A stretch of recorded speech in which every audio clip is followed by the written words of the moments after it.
them from eating, then I would be up for child abuse or child neglect for not feeding her.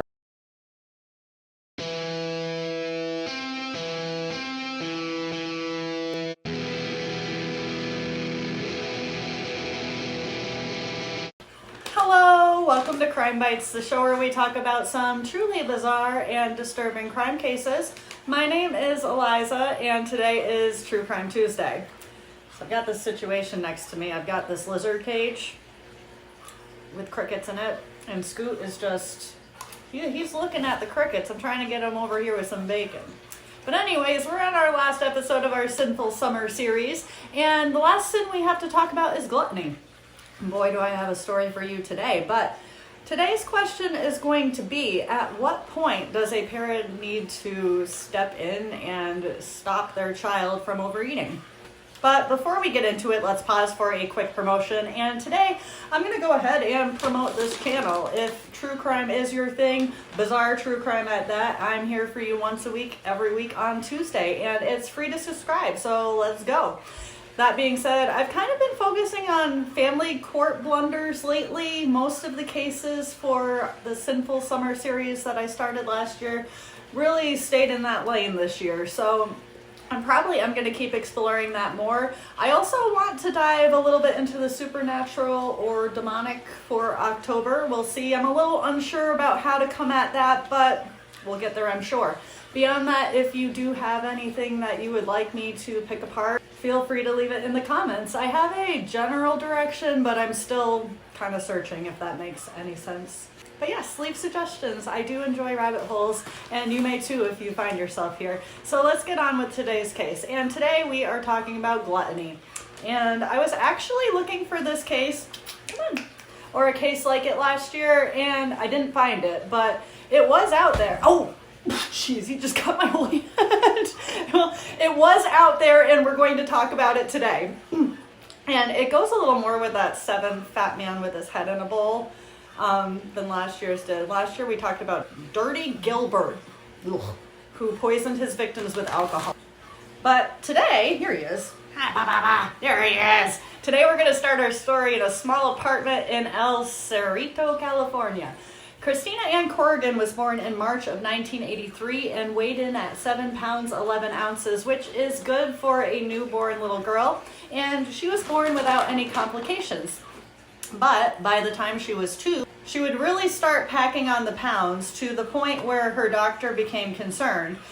Her mother, Marlene, was using whole milk at that time, and the doctor went and switched her to skim milk and tried to give her a few more pointers for managing Christina's weight.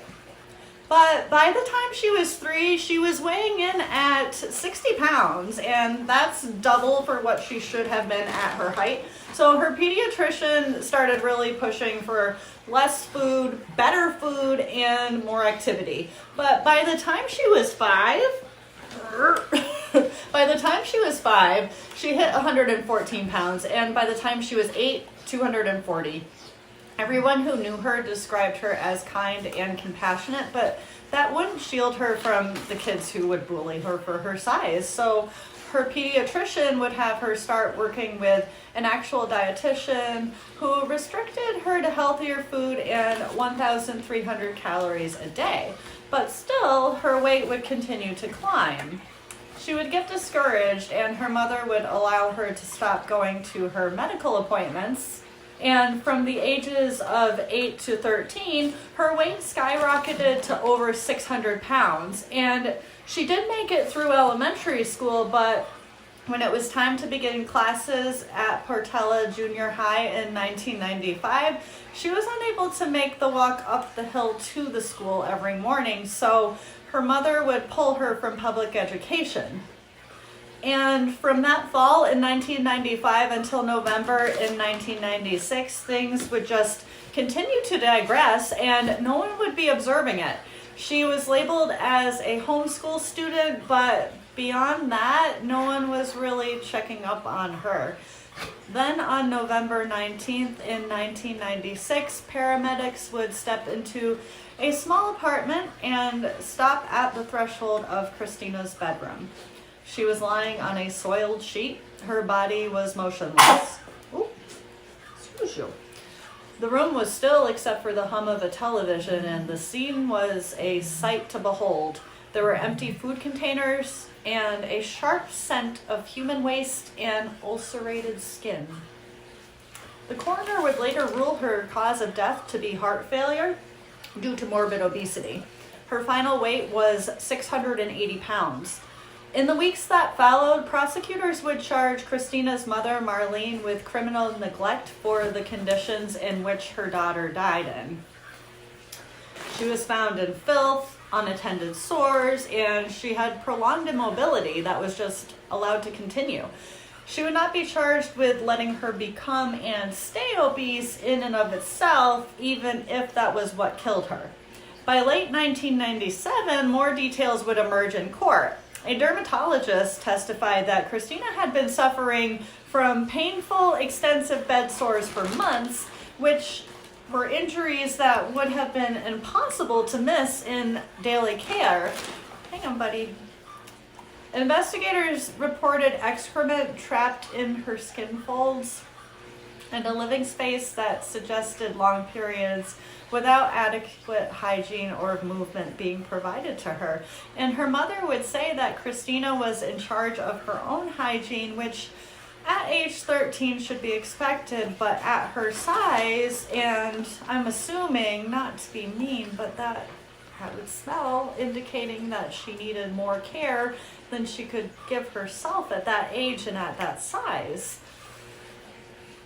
The prosecutors painted a picture of a teenager who had not been to school in roughly a year, had not seen a doctor in about 5 years, and had become effectively immobile in the days leading up to her death. It was not looking very good for Marlene at all, but the defense was looking at things a lot differently. Marlene was raising Christina and her brother on her own while working as a federal telecommunications worker. She loved her daughter and did the best that she could under overwhelming circumstances. She would describe years of seeking medical help when Christina was younger, only to get little more than diet advice and dismissal and feeling like she wasn't doing things right. Then retreating as her daughter's size, shame, and disappointment in the care that she was receiving grew. She would insist that this was exhaustion and isolation, not ill intentions for pulling Christina from her appointments. Marlene would waive a jury trial and would opt for a bench trial, which would begin in December of 1997. The proceedings moved briskly. Evidence photographs, expert testimony on bed sores, testimony about schooling and medical visits, or the lack thereof, towards the end.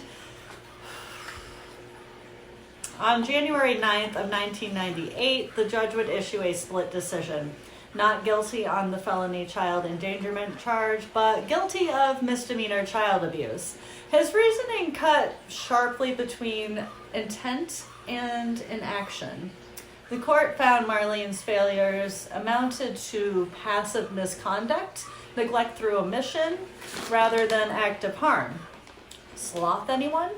But still criminal given Christina's condition and the obvious need for care. The ruling helped to begin the discussion of how to assign responsibility in extreme pediatric obesity and whether neglect can be measured by what a caregiver fails to do. On February 27th of 1998, Marlene would stand for sentencing. The judge imposed 3 years of probation, counseling, a $100 fine, and 240 hours of community service, but no jail time. The court acknowledged negligence, but stopped short of incarceration, a sentence that would anger some and relieve others. Autopsy conclusions were clear on what ended Christina's life, congestive heart failure from extreme obesity, but they also left more questions. Why a child's weight could go so long, so far without effective intervention? The courtroom records underscored bed sores and immobility as red flags of neglect, while everyone else kind of picked up on a child whose intersecting needs, medical, educational, and social, those weren't even addressed in court. So would make an appearance on Oprah after this all happened, and here's a clip from that. Did her life have to end the way it did? In hindsight, looking back over her life, there might have been things that maybe we could have done. Maybe I could have been a more aggressive parent. I tend to be a laid-back type person. But all throughout Christina's life, we really, really tried. She tried very hard, and I did, to control her weight. And there was nothing, absolutely nothing that we were aware of that could prevent the weight from keep on adding on. Did she have some kind of well, obviously she was very much overweight, but was there a medical reason connected to the reason responsible for her gaining weight so rapidly? Oprah, I was raised to trust the doctors. And the HMO that I was going to, I really trusted Christina's pediatrician. She did thyroid tests on Christina, and there was no problem with her thyroid. And the only advice that the doctor would give me would be diet and exercise, diet and exercise. And did she diet and Yes, exercise? she did diet and she exercised. We went to the doctor every week and got weighed and monitored. The doctor would monitor the food that she was eating and everything. Christina would put on 2 or 3 pounds at every weigh-in. And was she exercising? What kind of exercise? Swimming, walking, bicycling. She liked to play tetherball and sports at school, but there was absolutely nothing that the doctor told me at that time that I could. Did the doctor put her on a diet? On a pyramid-type diet. Well, we went to a nutritionist that gave us like a pyramid diet where you eat so many. What I'm hearing was that she tried, but her child was more strong-willed than she was, and no one could help her the way that she needed it. Nothing was working, and she essentially gave up.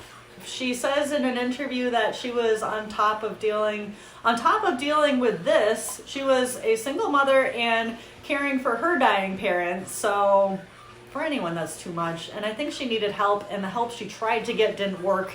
And she tried, but she couldn't properly deal with the situation at hand. It also sounds like she was either in extreme denial or her daughter was hiding food or something. There had to be another problem that they didn't or couldn't test for at that time. Here's another clip that addresses that. Tried motivating her. And so you're saying she wasn't large just because she was sitting around eating? Oh, no.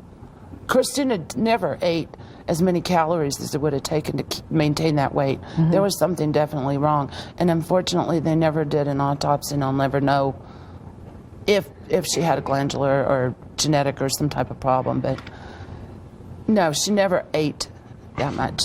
We're going to talk to your lawyer in a few moments, and I know what I'm thinking, and I'm sure that a lot of other people are thinking this. Okay, you might be a laid-back person and you're a passive person, but when you see your daughter going from 200 pounds to 300 pounds and then gaining an enormous amount of 420 pounds to 680 pounds, something inside yourself, I don't know, does it say, I've got to do something? This isn't normal. I was always, throughout Christina's whole life, very, very concerned about her weight. I tried to get help even from the social services people, and there was nothing that they could provide me. You thought she was going to outgrow it? Excuse me. I thought that she would, well, I don't know about outgrow it. I know Christina would probably always have a weight problem. I'm left feeling really split on this one. Christina's life, it invites a hard kind of accountability. The court said a parent bears legal responsibility for care that plainly needed to happen and did not. The record also shows a child whose early encounters with the healthcare system did not translate into sustained specialized care as her condition just continued to worsen. A school and social services that at minimum failed to connect the dots there, and a community that just let it happen. And Legally, this case closed in 1998 with Marlene being put on probation. Morally, we can see still an object lesson in how neglect can look like inertia, stigma can mask suffering, and in the end, silence can weigh more than numbers on a scale. What are your thoughts on this one? And if you would like to check out Dirty Gilbert, who used alcohol as a weapon, I'll leave that in the end card. And until next week, please stay safe and stay kind, or as kind as you can out there. Bye.